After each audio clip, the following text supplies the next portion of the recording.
What have you learned since the COVID outbreak started? What have I learned since the COVID outbreak started? Well, I have learned a lot about being really flexible and having to give over control, which is probably a good thing for me, as I maybe have a bit of a reputation as a control freak, which makes sense. I run a theater company. There's no other way to do it.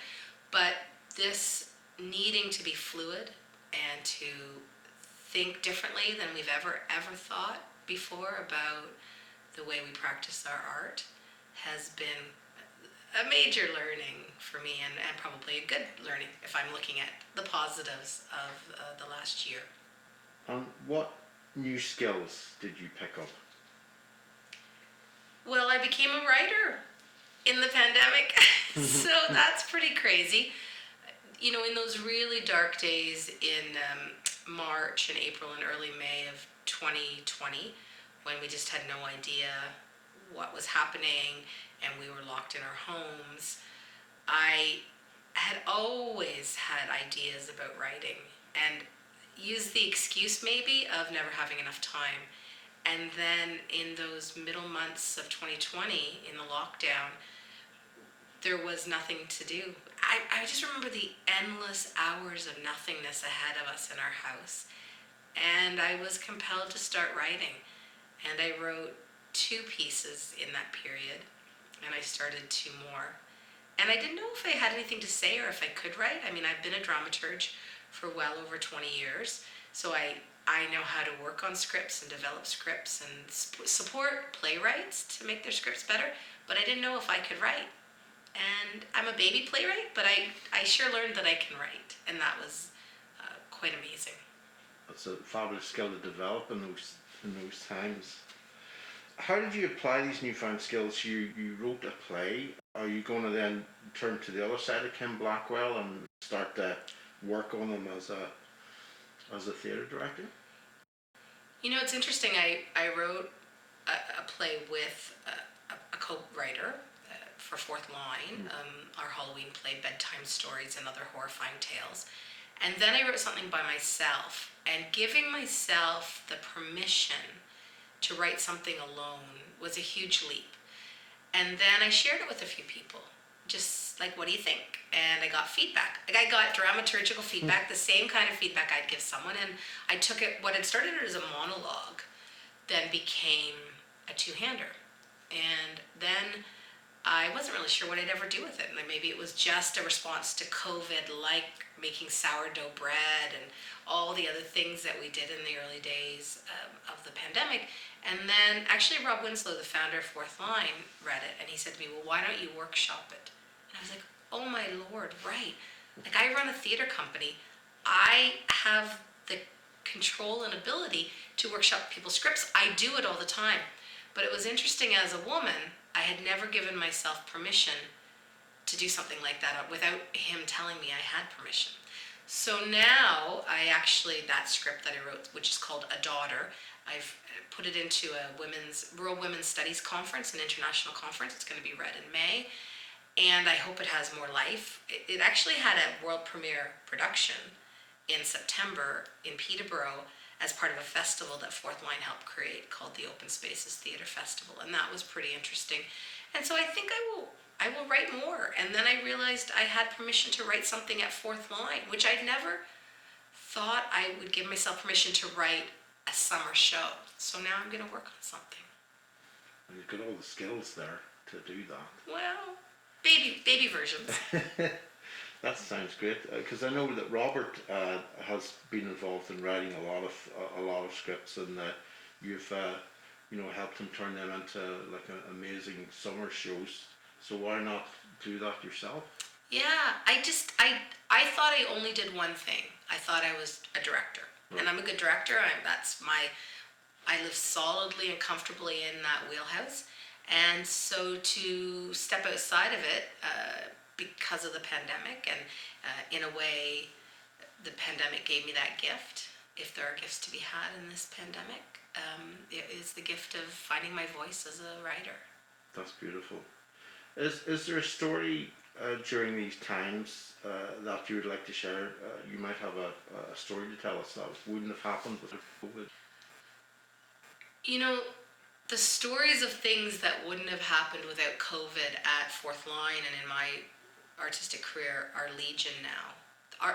We created an entire summer of programming both at the farm and online and by phone that just we would never have done. And so we were trying things all the time. But I will say what was the most spectacular thing that happened in the pandemic for me was to see the first thing I'd ever written go on stage in its world premiere production, the Halloween play that I wrote with Lindy Finlan, at the farm in October of 2020. And we had 800 people come over 10 performances, 80 people a night. We adhered to all of the COVID safety protocols that the local county health unit put into place. We worked with the health unit to make sure it was safe. We had 15 in the cast. We were one of the only professional gigs for theater artists in 2020.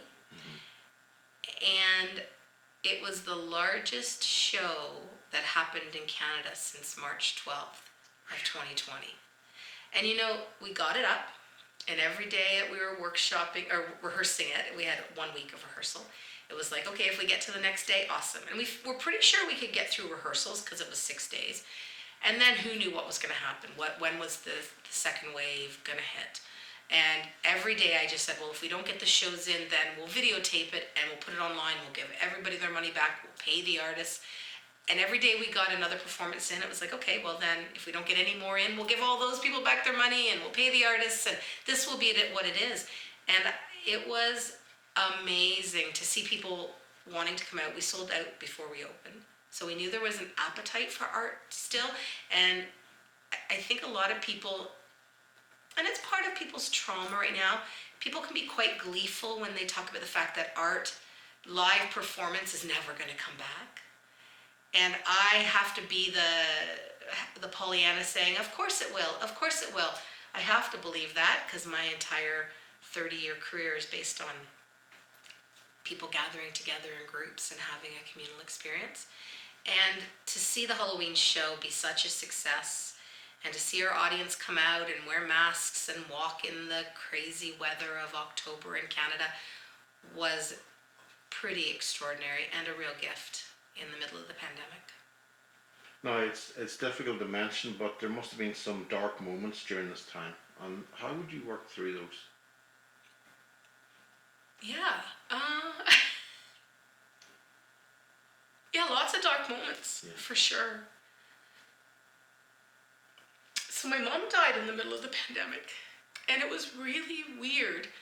It was right in the middle of that theater festival I talked about, the Open Spaces Festival. Yeah. So the show opened on the Thursday night, and my dad came. My mom was already in hospital, and we weren't able to see her because of the pandemic. And we got the call Friday that she was being moved to palliative, and it was sort of so shocking. And my play is about strained and complicated relationships between mothers and daughters. And my mom died on the Sunday afternoon while the final performance was happening in downtown Peterborough. So if you want to see two sides of a coin in this year, that's it. I'm so sorry that happened, that affected everybody. Yeah, no, I mean, there's been so much loss, right? Yeah. I've lots to be proud of and lots to be grateful for. And everybody's safe, but yeah, it was weird that the play that I did about mothers and daughters happened right when my mom passed away. I know that when you lose close colleagues and friends and relatives, it's so tough to try and figure out why it happened and why then and why now. It's very complicated times. But you worked through them by this play in a kind of cathartic. Yeah, I didn't even know it was as cathartic or as meaningful or any of those things that it was supposed to be. And a lot of people reached out to me about the play I wrote about estrangement and family, because it's such a complicated issue and so many people face estrangement in families. It's something I wanted to tackle for a long time. And I had this idea of this mother who is estranged from her daughters. They don't have anything to do with her, and they live in a very small town. And whenever she sees them on the street and they pass her, they pretend she doesn't exist. And I've always thought that's my ultimate fear. I have one daughter, Right. is if she was to cut me out.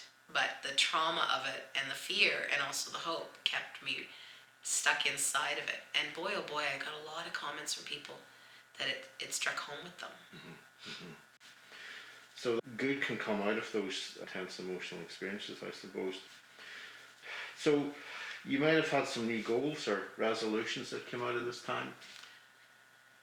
Yeah, it's been such an introspective time. It's, I guess, all of those long endless hours we've had in lockdown, not doing the work, not presenting the season. You see, when we do a season at Fourth Line, I'm busy from May till September. Like, that really busy. Like, busy that a lot of people perhaps couldn't understand if they weren't workaholics running a theater company. And that keeps the mind buzzing and occupied. And also, in my 27 years at Fourth Line, there's a cycle. So up until 2020, I could tell you on any given week what I'd be doing in a 52-week year for decades. So there's an incredible safety in that. And again, a control freak, person who likes control, who thrives on control, will enjoy that. So I enjoyed that. I didn't know how much I enjoyed it. And then when all the work stopped, I realized how fast I had been running.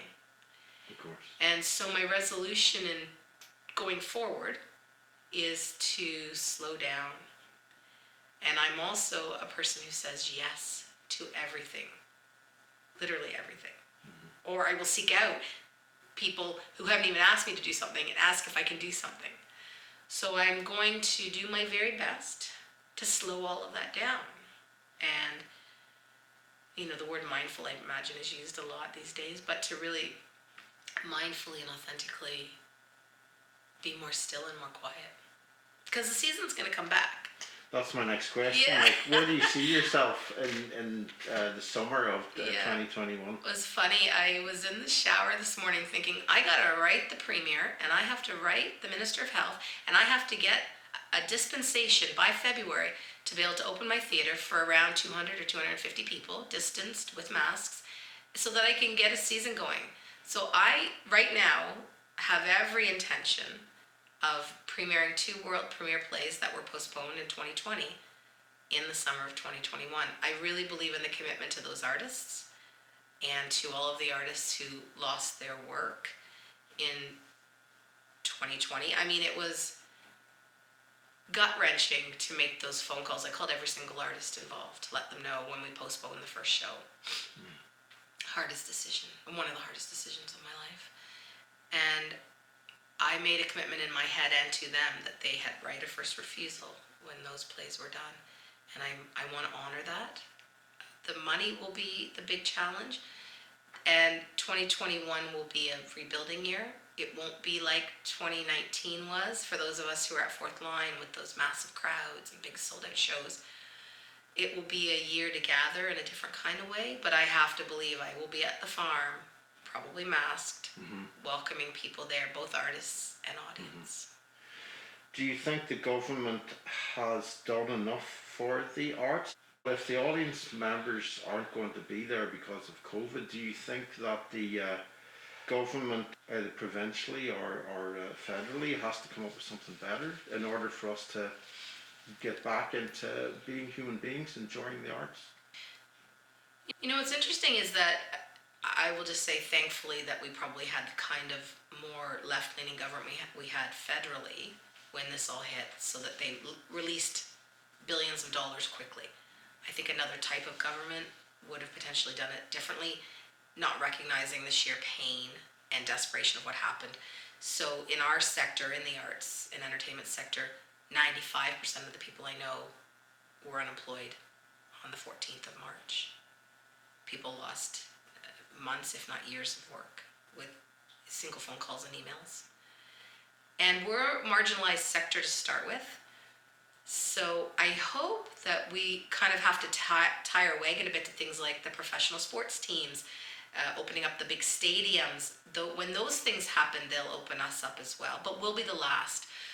So the things like CERB were lifelines to start with. The whole pandemic has exposed, though, for me, a philosophical issue around the fact that arts organizations survived, and the way we did it was we let go of all the artists. So we kept skeletal staffs of administration and no artists. There's something not right about that. It seems like a broken system, and I don't know how to fix it, but I have projects that are more social justice bent that I'm working on through Fourth Line and myself, and am completely committed to and a bit obsessed with right now.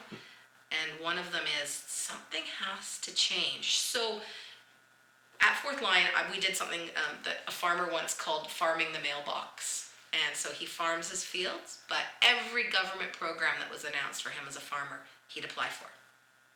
And that's what we did. We farmed the mailbox. Every single program that was out there, from $1,000 for PPE to $40,000 loans, we applied for everything. And I was able to keep the full administration staff on with no layoffs with the government support. And I hired summer students to do things. But at the heart of it, that money didn't go to artists. A little bit here and there. We did a couple of workshops and, of course, the Halloween show. So I think what the government has to look at, and maybe they're doing it with the CRB, the new switched program, is they're acknowledging that artists will need support long term.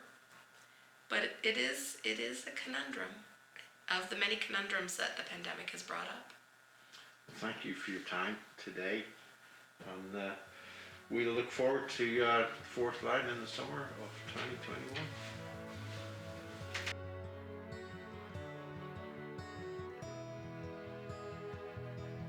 It's been so long since we've been here, this moment that we hold so dear.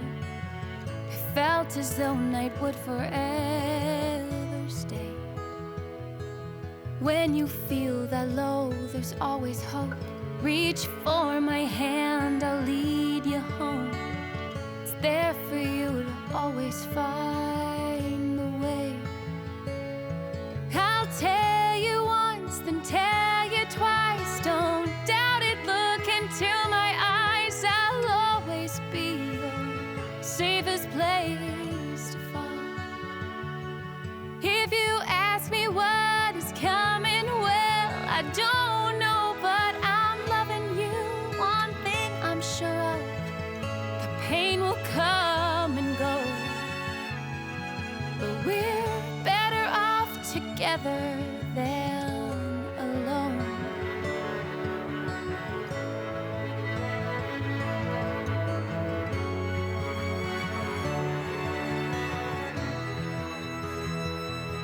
Now let's sit and dim the lights, tell tales of sleepless nights. The world is burning, tearing at the seams. We'll share truth about our lives. We'll pray time will make this right. 'Cause I need you here, not only in my dreams. I'll tell you